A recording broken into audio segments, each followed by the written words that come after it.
দেখেন কতটা সুন্দর, মানে যা বলার অপেক্ষা রাখে না, কত সুন্দর করে সেট হয়েছে, এটা দেখতেই পারছেন। আসসালামু আলাইকুম ভিউয়ার্স, আমি আজকে একটা মজার মিল্ক ম্যাঙ্গো পুডিং বানিয়ে দেখিয়ে দেবো। সেটা কত সহজে করা যায় সেটা আমি দেখিয়ে দিচ্ছি। আমি ম্যাঙ্গো গুলোকে কেটে নিচ্ছি, আমি একটা কাটা নিয়েছি, কাটারের সাহায্যে ম্যাঙ্গোটাকে সুন্দর করে আমি কেটে নিচ্ছি। সবগুলো ম্যাঙ্গো চূড়া হয়ে গেছে, এখন আমি ম্যাঙ্গো গুলোকে টুকরো টুকরো করে কেটে নিচ্ছি। আমি আমগুলোকে জাস্ট এভাবে কেটে নেবো।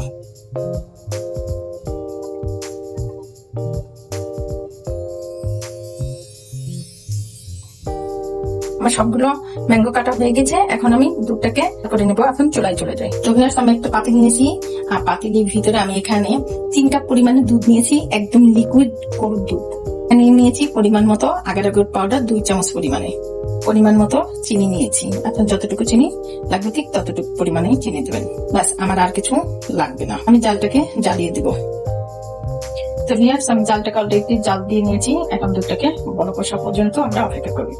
তো ভিউয়ার্স, দেখেন দুধটা কিন্তু অলরেডি বলক খেয়ে উতলিয়ে গিয়েছে। আমি 1 থেকে 1.5 মিনিট আর একটু জাল করে দুধটাকে নামিয়ে নিব। তো ভিউয়ার্স, আমার দুধটা কিন্তু অলরেডি হয়ে গেছে, এখন আমি জালটাকে নিভিয়ে দিই। আমি একটা বল নিয়েছি, আর বলের ভিতরে আমগুলোকে সুন্দর করে আমি সাজাই দিচ্ছি। আমি দুধটাকে ঢেলে দিই আমের ভিতরে। তো ভিউয়ার্স, আমি এইভাবে করে পুডিংটাকে একদম মানে নরমালে রেখে ঠান্ডা করে আমি নরমাল ফ্রিজে রেখে দেবো 1 ঘন্টার উপরে, কারণ এই পুডিংটা ঠান্ডা ঠান্ডা না খেলে পারা মজা লাগবে না। আমার পুডিংটা দেখেন রেডি হয়ে গেছে, আর পুডিংটা কতটা শক্ত হয়ে গেছে যা বলার অপেক্ষায় রাখে না। এখন আমি পুডিংটাকে খুব সুন্দর করে কেটে নিচ্ছি। আপনারা বাসায় একবার ঠিক এইভাবে এই পদ্ধতিতে একবার করে দেখেন পুডিংটা খেতে কতটা সুন্দর লাগবে, ম্যাঙ্গো মিল্ক পুডিংটা।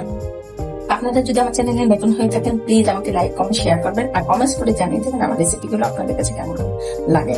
আপনারা যদি ফেসবুক থেকে আমাকে দেখে থাকেন তাহলে আমাকে একটা লাইক করবেন, আর ইউটিউব থেকে দেখে থাকলে একটা সাবস্ক্রাইব করে পাশে থাকবেন। সবগুলো পুডিং কাটা হয়ে গেছে, পুডিং গুলো কতটা সুন্দর আর কতটা মানে কি বলবো বলার অপেক্ষায় রাখছে না। তো আপনারা একবার জাস্ট এইভাবে ট্রাই করে দেখেন, এতে কতটা মজার আর কতটা সুস্বাদু হয়েছে, আর দেখতে কিন্তু খুবই সুন্দর হয়েছে। দেখেন কতটা সুন্দর, মানে যা বলার অপেক্ষা রাখে না, কত সুন্দর করে সেট হয়েছে, এটা দেখতেই পারছেন। আমি জাস্ট একটু খেয়ে দেখি কতটা টেস্টি হয়েছে। এটা খুবই মজার এবং খুবই মজার। সবাই ভালো থাকবেন, নতুন নতুন কোনো রেসিপি নিয়ে আবার সামনে হাজির হবো। আল্লাহ হাফেজ।